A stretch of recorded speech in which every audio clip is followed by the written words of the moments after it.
Nicolas Lemaître était un homme qui était un maître horloger, qui au moment où il a été exécuté, pendu à l'endroit où nous nous trouvons, le 23 août 1707, était un des représentants de ces bourgeois qui avaient protesté contre la spoliation de leurs droits par le gouvernement, qu'on appelait un gouvernement oligarchique, c'est-à-dire qui se rétrécissait à un certain nombre de familles qui se cooptaient entre elles.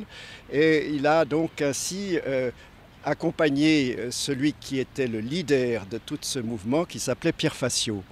Et c'est ainsi qu'il a été dénoncé de manière absolument indue par un monsieur avec lequel il avait été en procès, qui se vengeait, qui a inventé de toutes pièces. Ce monsieur était le patron d'une des grandes auberges de Genève, il s'appelait Christian Brochet, et il a inventé de toutes pièces un complot dont le maître, avec quelques autres, aurait été à l'origine.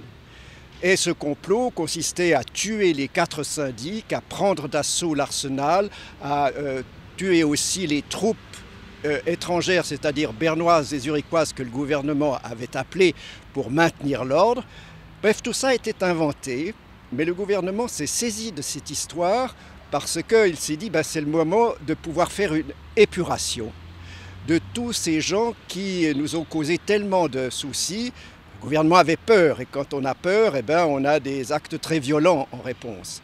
Et c'est ainsi qu'on a arrêté le 17 août Lemaître, qu'on a arrêté le même jour Pierre Fassiaux, et que le 23 août, même pas une petite semaine après, on pendait ici même Nicolas Lemaître, qui avait dit, mais écoutez, il avait clamé son innocence, et il avait dit, ce qui était tout à fait intéressant, mais ne m'imputez pas ces complots, ils n'existent pas.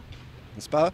Et il avait ajouté, vous savez, moi je ne veux pas du tout gouverner l'État, je suis un esprit simple, je n'ai pas le génie de la politique, mais simplement je veux mes droits.